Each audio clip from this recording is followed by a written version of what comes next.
Okey, untuk topik yang ini, kalau ada sebarang soalan boleh buka mic terus tanya teacher ataupun tulis dalam chat pun boleh. Okey, untuk bab 15 ni, kamu belajar tentang pembiakan seks, perkembangan dan pertumbuhan dalam manusia dan haiwan. Okey, dah belajar masa form 1. Okey, tentang sistem pembiakan manusia dan dah belajar tentang mitosis dan meiosis. So mitosis, meiosis tu adalah kita panggil key yang penting lah untuk kita ingat tentang penghasilan gamet dalam bab ni. Okey. Kita masuk dulu. Okey, motivasi untuk hari ini. Okey. Jika kita pernah gagal dalam apa saja, okey, dalam apa saja masalah ataupun dalam kehidupan kita, kita pernah gagal, teacher pun dulu pernah fail paper sepanjang teacher form 4 dulu, teacher fail paper maths, paper bio, fizik, kimia. At the end, SPM teacher still boleh dapat 7A. Sebab bila kita gagal, kita kena bangkit balik. So, kita kena ingat kalau dalam bab ni, okay, bab pembiakan, kita pernah menjadi yang pertama di antara berjuta-juta sperma. So, gen kita tu dah ada pada sperma yang senyawa dengan ovum. So, kita dah pernah jadi juara. So, kita jangan rasa, kalau gagal tu jangan rasa putus asa. Okay. So, how do you feel today? Okay. Boleh jawab dekat chat ataupun buka mic. Today I'm feeling, rasa confused ke, rasa takut ke, tak pernah jumpa teacher kan? Rasa macam was. Apa Saifuddin? Excited. Excited. Amira excited. Ke lapar sebab bangun-bangun terus masuk kelas. Sama lah tu, lapar sekali. Ngantuk lagi ni. Okay. Excited cikgu. Excited? Yeah. Okay. So untuk bab ni kita tengok pembiakan. So kita tahu pembiakan adalah proses untuk menghasilkan zuriat dalam mengekalkan spesies. So spesies apa saja organisma, dia mesti boleh menghasilkan zuriat supaya dia punya spesies tu tidak pupus. So kalau manusia, untuk mengelakkan manusia ni pupus, kita kenalah menghasilkan anak. Okay, so semua organisma yang ada di bumi ni ada dua jenis pembiakan iaitu aseks dengan seks. Ini teacher recall je ya, kita tengok kita ingat balik apa yang kita dah belajar masa form 1. So pembiakan seks, okay, melibatkan dua organisma, jantan dan betina. Di mana dua jantan dan betina ni kita panggil induk. Okay. Induk ni mestilah boleh menghasilkan gamet. Gamet tu sel pembiakan. Okay. Sel pembiakan yang haploid. Sel pembiakan juga kita boleh panggil sel seks. So gamet ada yang biasa sperma dan ovum. Kalau dalam tumbuhan kita ada butir bunga dengan ovul. Kenapa perlu haploid? Sebab kalau kita bagi contoh untuk manusia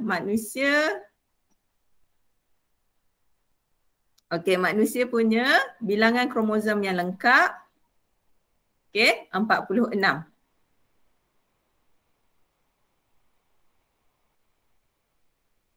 Bilangan kromosom yang lengkap adalah 46 dan bila Okey, 46.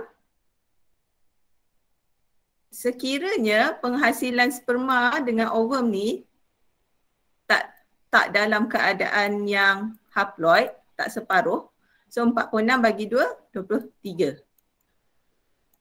Sekejap teacher macam tersedak. Okey, so sperma dengan ovum bila bersenyawa mesti menghasilkan 46 untuk menghasilkan manusia yang normal. Kalaulah sperma tak hasilkan dalam keadaan yang haploid, haploid itu separuh daripada induk, maka jadilah 47 ke 48 ke. Jadi manusia yang tidak normal.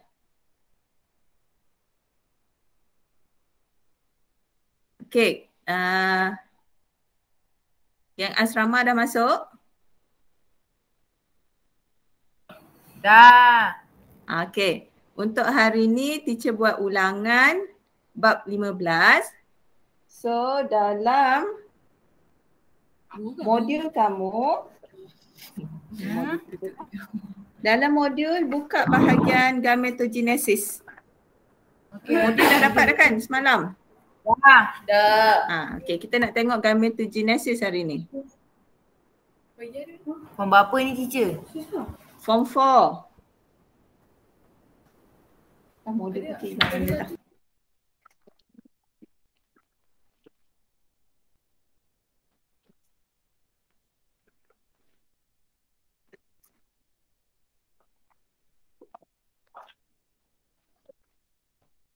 Buka modul soalan gametogenesis.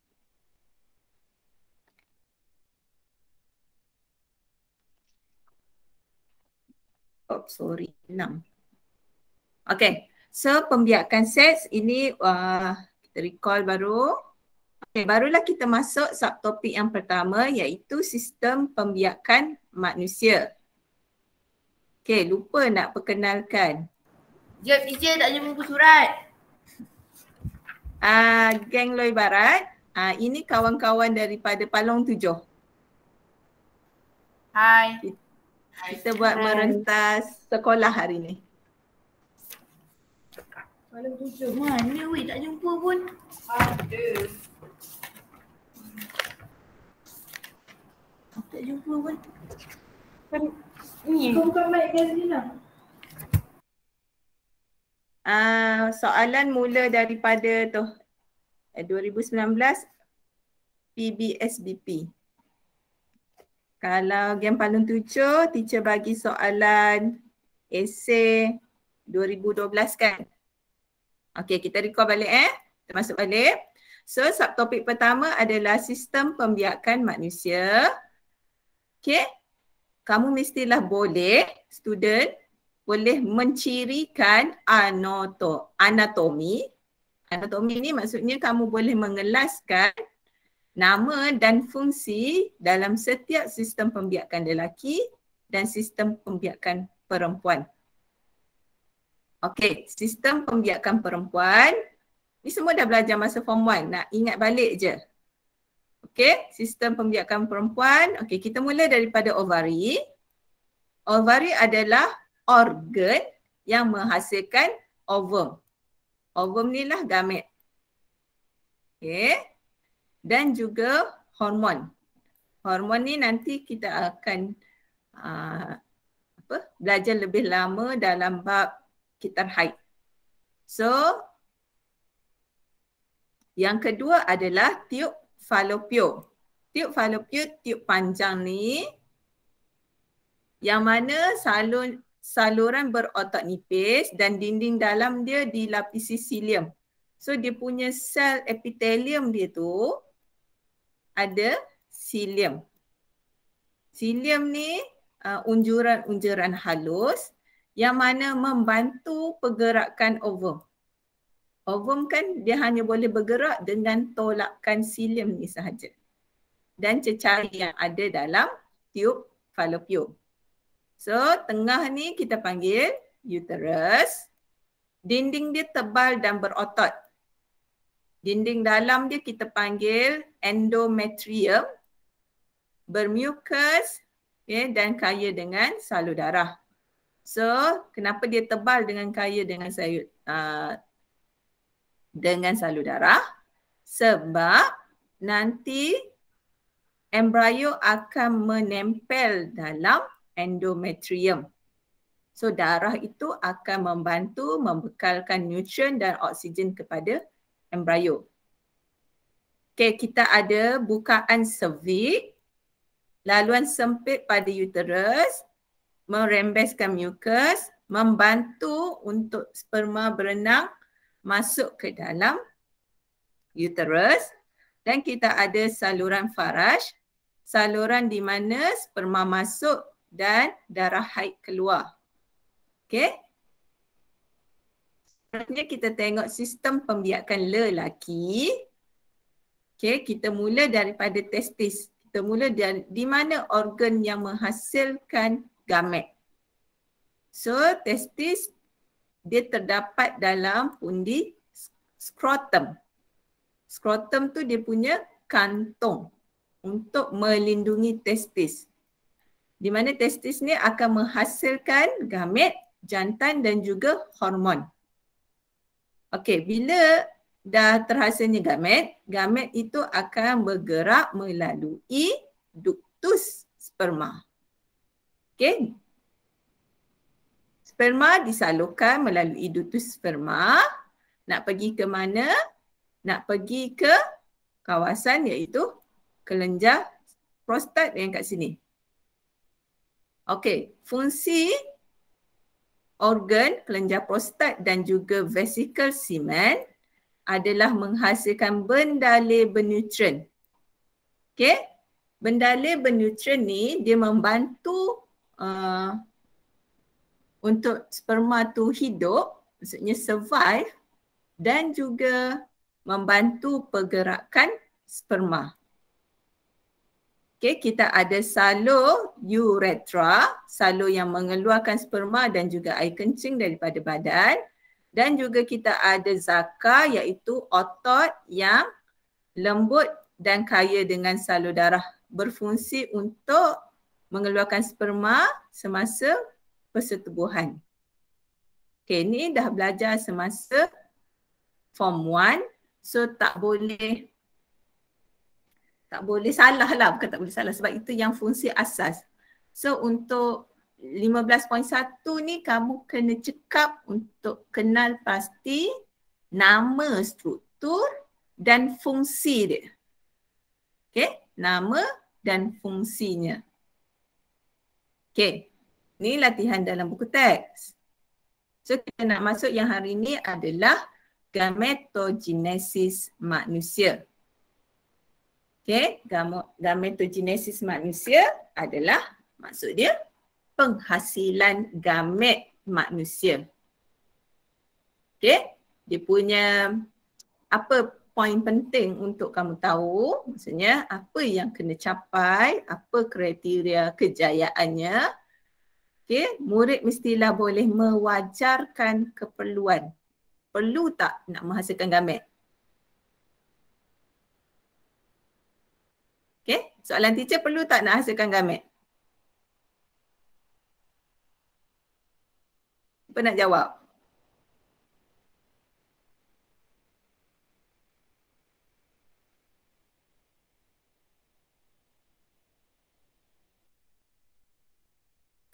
Perlu.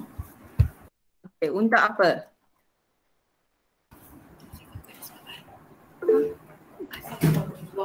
Menghasilkan.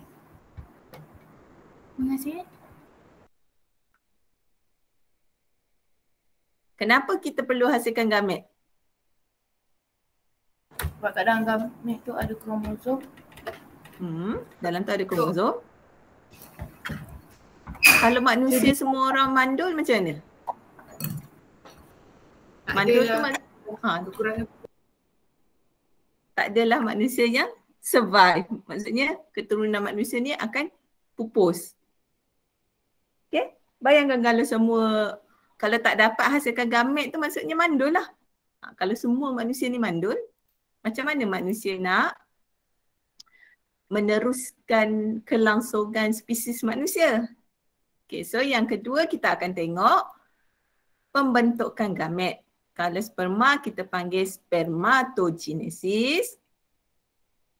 Kalau ovum kita panggil oogenesis. Kenapa teacher sebut UU? Supaya bila eja tu double O tu ada.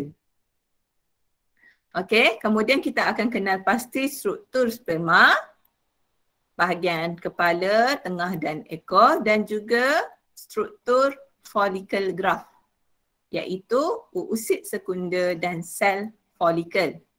Dan akhir sekali kita boleh membanding beza spermatogenesis dan oogenesis. Gametogenesis adalah proses pembentukan gamet. Okey, nak menghasilkan sperma dan juga nak menghasilkan ovum. Gamet dia mesti bersifat haploid. Keperluan dia mestilah dapat menghasilkan gamet yang haploid.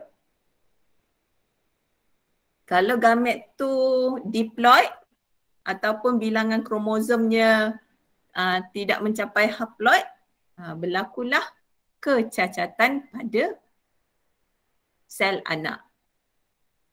Okey. Persenyawaan antara sperma, N ni yang haploid dan juga ovum yang haploid akan membentuk zigot yang diploid. Maksudnya kalau manusia ni, zygot manusia yang diploid adalah bilangan kromosomnya 46. So dalam sperma bilangan kromosom mesti 23. Katalah spesies tikus. Tikus bilangan diploid dia 2N-nya adalah 50. So N-nya adalah 25. So ini adalah haploid tu. Proses ni tercapai, untuk mencapai haploid ni mesti proses meiosis. Yang kamu belajar meiosis sebelum ni. Kita nak masuk spermatogenesis, berlaku di dalam testis. Okey. Setiap tubul semen diseliputi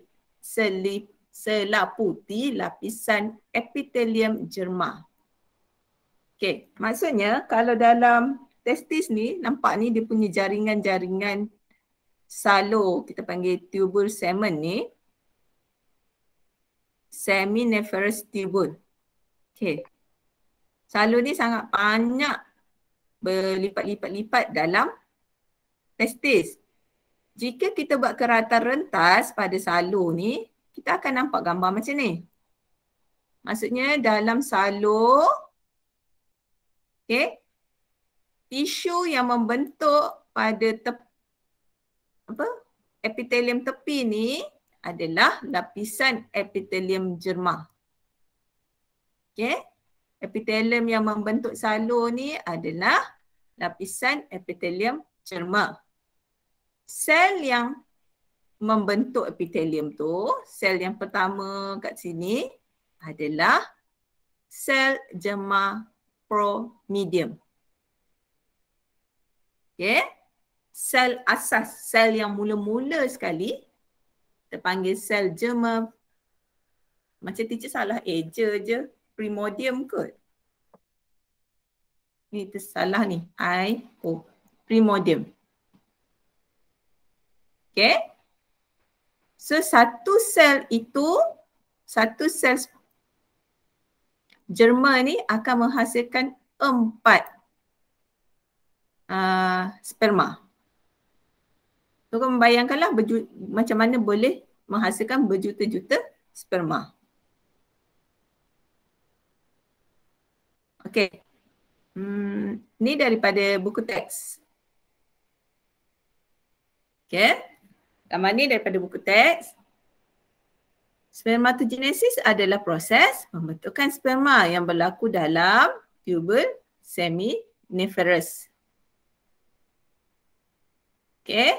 Setiap tubul itu terdiri daripada sel germa primordium. Nanti yang tadi tu teacher salah hijau Okey. Sel germa primordium akan menghasilkan pembahagian sel menghasilkan sperma. Maksudnya kalau kita buat keratan rentas kat sini, kita akan dapat struktur yang macam tadi. So sel germa primordium akan mengalami proses menghasilkan sperma. Sel setoli sel yang berada di kawasan dinding tubul seminiferous membekalkan nutrien sepanjang proses ini. So sel yang membantu kat sebelah dia kita panggil sel setoli. Okey, sperma yang dah terhasil akan diangkut melalui epididymis, sehinggalah dia keluar ke duktur sperma. Proses penghasilan sperma dirangsang oleh FSH dan testosteron. Juga dibantu oleh hormon lutein ataupun kita panggil hormon LH. Okay, ini kita dah belajar dalam bab apa? Sistem endokrin. Okay, hormon-hormon ni. Hormon FSH, testosteron dan LH. Okay, so kita nak tengok spermatogenesis. Okay, nampak bayangannya daripada sel germa primordium, dan ada sel setoli dan menghasilkan sperma. So sperma yang terhasil banyak-banyak akan diangkut oleh sampailah epididymis, sampailah keluar daripada testis. Okay, so kita nak tengok satu-satu macam mana proses dia berlaku. Okay. Sel germa primordium akan membahagi secara mitosis banyak kali. Okay, mitosis berkali-kali menghasilkan spermatogenium yang diploid. Okay, so daripada asas ni sel germa primordium dia akan melakukan mitosis berkali-kali, berulang kali sehinggalah membentuk sel spermatogenium yang diploid 2N. Teacher, boleh besarkan slide tak? Tak nampak. Tak nampak Sebab kita orang kan pakai tu. Slide pakai apa phone. tu? Bukan, kita pakai LCD, so tak nampak. Kena buka buku teks lah. Sebab buka buku. Kalau kita sekejap kita tengok buku teks. Buka buku teks. Buku teks ada tak tu? Ada. Okay, teacher.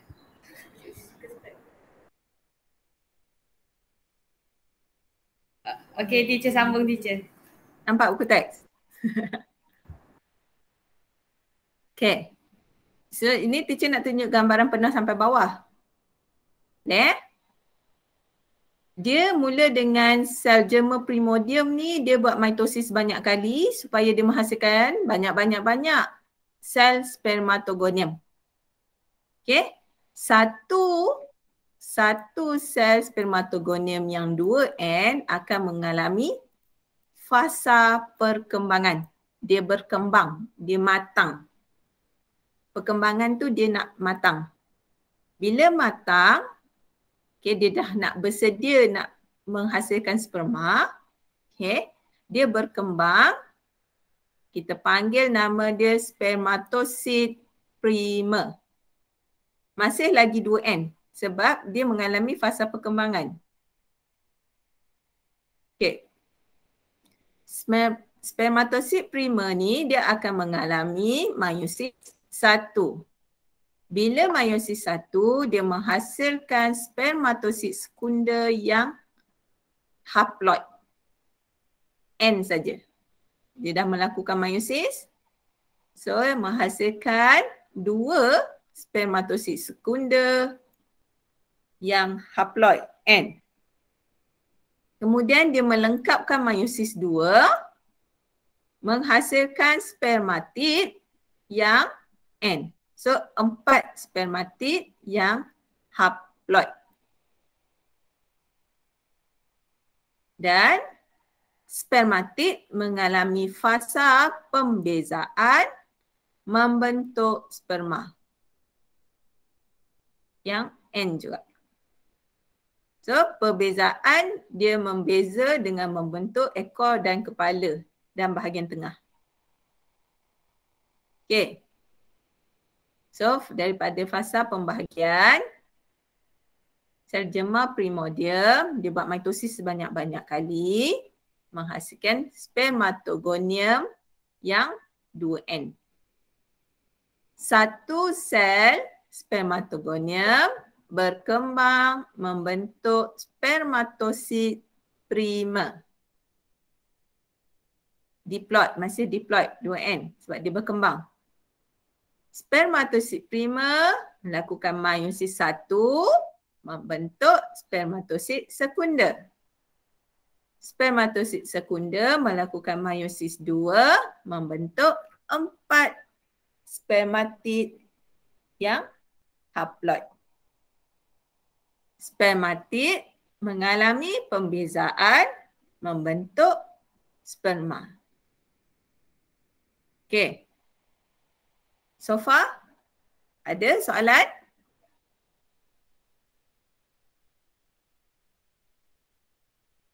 Tak ada. Tak ada. Okay, nak masuk oogenesis pula. Berlaku dalam ovari. Bermula sebelum dilahirkan lagi. Maksudnya kalau jantina baby dalam kandungan tu kita dah tahu perempuan, ovari dalam baby tu dah terbentuk.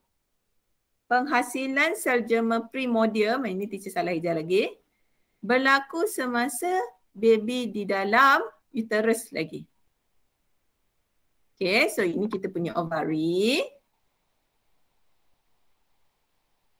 Okay, ni pun lagi kecil lah sebab teacher ambil daripada buku teks kan. Nak menunjukkan kedua-dua keadaan. Okay, bezanya kalau perempuan kan selalu lebih complicated. So dia punya penghasilan gamet pun complicated sikit. Okay. So sebelum kelahiran ni maksudnya sebelum kelahiran baby tu lagi. Maksudnya di dalam perut ibunya, ovarinya sudah berkembang membentuk berjuta-juta sel germa primordium. Okay? Sebab kalau untuk perempuan, dia punya bilangan sel germa primordium dia tetap. Bukan nak kata tetap. Maksudnya kalau lepas lahir tu, proses ni dah tak berlaku dah. Katalah baby tu lahir dengan 1 juta sel germa primordium. 1 juta itulah sepanjang hayatnya. Okay. So sel germa primordium masih step yang sama, melakukan mitosis berkali-kali, membentuk oogonium. Okay. Oogonium. So bila oogonium ni, dia akan mengalami proses perkembangan.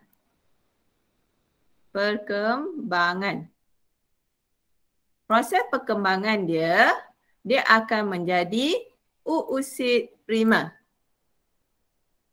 Okay, oocyte primer. Oocyte primer. Oocyte primer. Okay. Sebenarnya ini dalam dia punya sel, tapi dekat dia punya luar ni dia ada follicle primer. Sebab dia ada lapisan luar yang kita panggil follicle primer.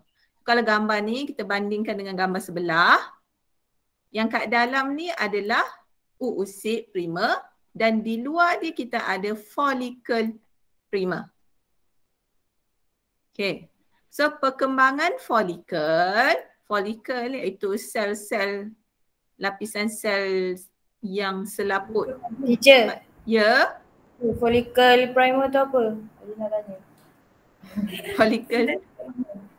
Dia macam ni. Ni. Okey, oosit yang tengah. Oosit sel yang tengah tu. Okay. So follicle adalah sel yang selaput dia. Teacher buat dalam bentuk bunga macam ni. So kalaulah dalam ni oosit. Okay, teacher buat nombor 1 oosit prima. So luar ni adalah follicle prima. Lapisan tisu yang melindungi oosit tu. Okay. So gambar yang sebelah ni perkembangan yang oosit je. Gambar ini perkembangan follicle luar dia. Okay. Boleh?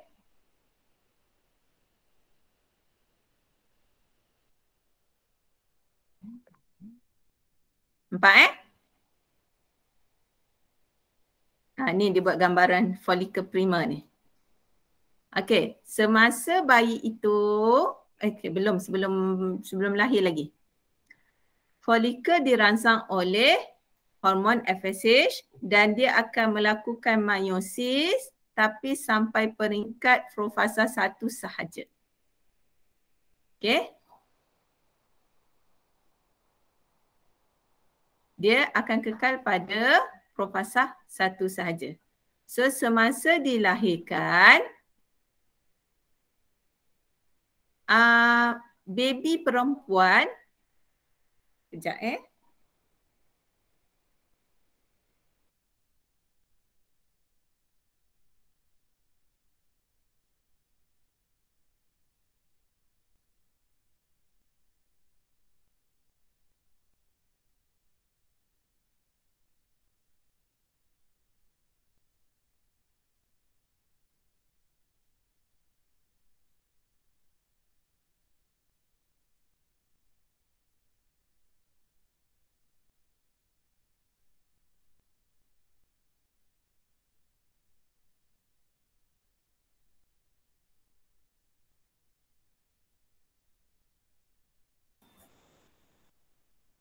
Lia baru masuk, lambat Lia masuk. Okey.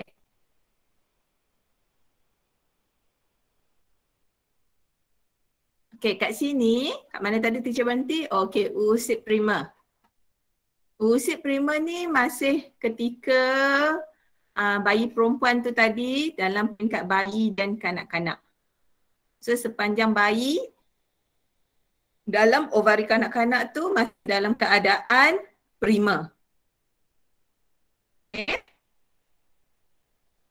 Dan ketika capai balik, okay, bila start datangnya haid akhir balik, oosit prima dia akan melengkapkan meiosis 1 membentuk oosit sekunder. Ni. Start akhir balik. Bila start je datang haid, okay, sebelum datang haid tu, oosit prima akan melengkapkan meiosis 1 membentuk oosit sekunder yang haploid dan juga jasad kutub pertama. Okay, tapi dia berhenti lagi kat sini. Pasal ni dia berhenti lagi. Dia berhenti sehinggalah, okay, maksudnya setiap kali kamu haid, kamu yang anak dara ni, setiap kali haid, kita membebaskan oosit sekunder.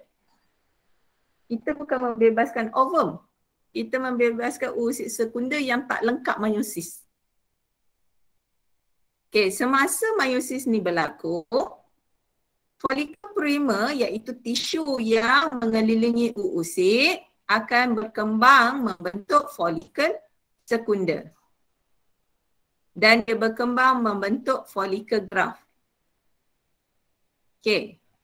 Nampak 5 ke 6 ni. Bila dalam fasa kita panggil fasa apa? Fasa subur, kita membebaskan uusit sekunder. So kita membebaskan uusit sekunder daripada folikel dia. So folikel ni bila dah uusit keluar, dia akan membentuk korpus luteum. Uusit sekunder ni hanya lengkap meiosis 2. Teacher tak faham. Tak faham? Tak faham. Teacher rasa teacher tu. Dari uusit sekunder. Okay. Uusit. Teacher buat pakai whiteboard lah senang. Okey, daripada uusit prima. Ni uusit prima. Ini, warna biru. Ni uusit.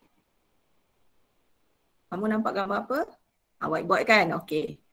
Ni folikel. Okey. Folikel prima. First prima. Okey, ini adalah kekal dalam tempoh kanak-kanak dan dalam keadaan bayi. Masa kita baby dulu, masa kita bayi dulu, kita dalam ovari kita adalah uusit dalam keadaan prima lagi. Uusit prima. Maafkan tulisan yang tak lawa. Okey, bila akil balik? Akil balik. Hormon dah banyak, kamu dah mencapai tahap matang. Okey.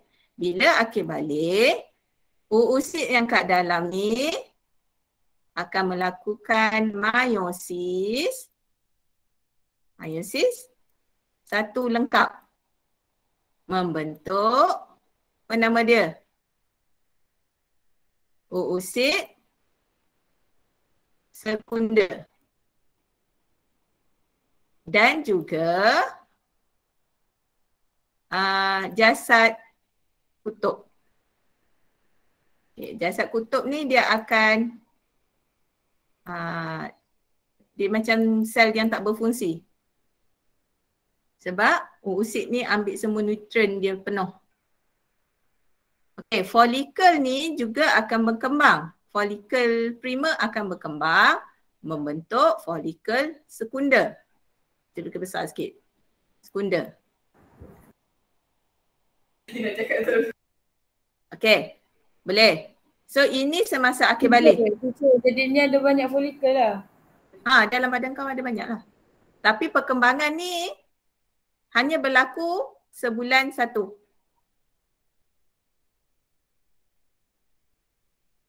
Sebulan satu daripada mana-mana ovari. Hanya satu folikel berkembang. Jadinya dia ambil uusit sekunder tu, yang lagi satu tu dia buat apa? Yang mana lagi satu tu? Jasad kutub. Jasad kutub tu dia akan terurai nanti. Jadi dia ambil satu je. Lepas tu nanti dia banyak-banyak tu kan uusit primer tu nanti dia berkembang yang jasad kutub tu semua ni. Semua akan terurai. Dia semua akan terurai sama ada dia keluar bersama cecair badan ataupun dia dimusnahkan oleh lysosom. Konsep terurai tu dia dimusnahkan oleh lysosom. Sebab lysosom kan fungsi dia nak mencerna organ-organ yang rosak kan. Okey. Setiap satu bulan hanya satu oosit sekunder yang melakukan meiosis satu ni. Okey, akan ada satu je terhasil. So, sepanjang proses nak fasa subur, fasa subur kitar haid, semasa fasa subur, maksudnya bila matang, setiap bulan tu, sepatutnya kita akan membebaskan satu oosit sekunder. Okey, untuk membebaskan satu usid sekunder, folikel ni dia akan berkembang. Dia akan berkembang daripada sekunder pagi. Jadi graf. Okey, folikel graf. Bila dah sampai matang dia menjadi folikel graf, dia akan membebaskan usid sekunder keluar. Teacher. Oh, dia akan membebaskan. Bila usid sekunder tu keluar, so kalau konsep kita punya uterus tu, ni ovari, folikel ni akan tertinggal dalam ovari. Usid je keluar. Usid je keluar. Okay. Boleh? Sebab Nanti dia keluar, dia lalu dekat kita punya tiup Fallopian tu lah. ya, nak bersenyawa dengan sperma yang datang. Okay. Okay. So, bila ada sperma yang datang, bila ada je kita panggil sentuhan lah, chemical reaction antara sperma dengan uusid sekunder, barulah uusid sekunder ni lengkapkan meiosis 2. Lambat dia nak lengkapkan meiosis 2 tu. Barulah dia bertukar menjadi ovum yang mana dia akan senyawa dengan sperma. Bila ada sperma saja dia boleh lengkapkan meiosis 2.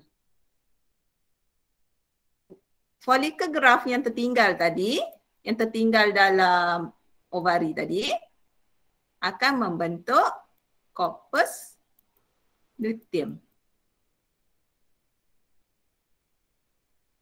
Okay. Apa tulisan teacher? Abaikan Corpus luteum. luteum lah. Tengok ejaan dalam buku. Okay. Bila ada reaction yang teacher kata dia melengkapkan meiosis 2 tu, oosid sekunder melengkapkan meiosis 2, okay, jasad kutub ini juga akan melengkapkan meiosis 2 membentuk apa? Apa lagi jasad kutub yang tidak Teacher kata tadi jasad kutub dia terurai. dia tak terurai masa tu terus. Dia still ada. Sebab kalau ikutkan dia ada fungsi tapi kamu tak adalah belajar. Dia macam konsep mitosis ataupun meiosis kan kamu faham daripada satu sel bahagi 2 kan. Sepatutnya bahagi 2 dengan kadar yang sama saiz. Tapi untuk perempuan ni dia akan menghasilkan satu sel besar, satu sel kecil. So sel besar tu adalah uusid, sel kecil tu adalah jasad kutub. Dia macam tu. So semua bahan tu ataupun semua organel akan dapat ke uusid lah. Tak dapat ke jasad kutub. Okay. Ini dia menghasilkan 2 jasad kutub. Yang kat sini pun tadi. Okay, bila dia lengkap meiosis 2, dia menghasilkan ovum dan juga jasad kutub. Sebab setiap kali pembahagian kan dia pecah dua. So sebenarnya oogenesis ni, dia akan menghasilkan 3 jasad kutub yang akan terurai dan 1 ovum. Berbeza dengan spermatogenesis tadi, dia menghasilkan 4 sel yang berfungsi. Oogenesis dia hanya menghasilkan 1 sel berfungsi, 3 sel tidak berfungsi.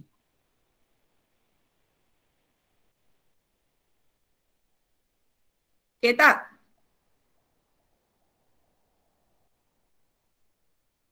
Dapat banding beza tak kedua-duanya? Boleh. Boleh. Yang bawah tu je susah sikit. Yang corpus apa tu tadi? Corpus luteum. Ni, corpus luteum. Corpus luteum nanti kalau tengok dekat kitab haid nanti lagi faham lah. Ni nampak baik gambaran dia. Daripada oosit primer berkembang jadi oosit sekunder. Sekunder dilepaskan. Folikel yang keliling dia akan jadi corpus luteum nanti. Okay. So gamet kita akan tengok struktur sperma dan folikel graf. Ini mudah je. Sperma mempunyai 3 bahagian. Kepala, bahagian tengah dan bahagian ekor. So kepala ni ada nukleus yang membawa kromosom. Bahagian tengah ada banyak mitokondria. Okay, untuk mencerna tenaga, dan ekor berfungsi untuk dia berenang. Manakala folikel graf terdiri daripada oosit sekunder yang kat tengah dan sel folikel yang keliling dia. Okey, sel besar yang dikelilingi oleh selaput jeli dan juga sel folikel. Ini selaput jeli. Lepas tu lapisan folikel dan barulah jumpa oosit sekunder. So yang teacher kata interaction antara sperma tu, bila kepala sperma dah sampai kat sini, barulah oosit sekunder tu lengkapkan meiosis hingga dia menjadi ovum. So ada interaction chemical kat sini. Okay, ini persamaan dan perbezaan. Okay, persamaan dan perbezaan antara spermatogonium dan juga oogonium. Salah, spermatogenesis. Proses dia nama spermatogenesis dengan oogenesis. So yang ni kita ambil daripada buku teks, kita tengok soalan terus. Okay, semua dah ada soalan ni. Soalan SPM 2012, 10 markah, terangkan persamaan dan perbezaan. Okey, ni latihan ni kamu buat dan teacher nak tengok bagaimana kamu dapat markah. Okey, so spermatogenesis dan oogenesis. Kat sini dia dah bagi banyak bantuan untuk kamu lengkapkan persamaan dan juga perbezaan. Sebagaimana contoh kat sini. Kita tengok sperma primordium melakukan mitosis. Kedua-dua melakukan mitosis. Itu dah boleh jadi persamaan. Spermatogonium, oogonium, kedua-dua mengalami pertumbuhan. Itu pun boleh jadi persamaan. Okey, perbezaan kat mana? Perbezaan, nampak perbezaan di fasa ni. Kat sini perbezaan, yang kat sini pun perbezaan. Tapi bergantung bagaimana kamu membentuk ayat tu. So, homework kamu, cuba buat ayat perbezaan dan persamaan. Kita nak tengok dapat markah macam mana. Okey, dah 9.30 dah kan? Okey, kita tamat kelas kat sini. So, homework kamu adalah jawab soalan ni. Okey. Untuk yang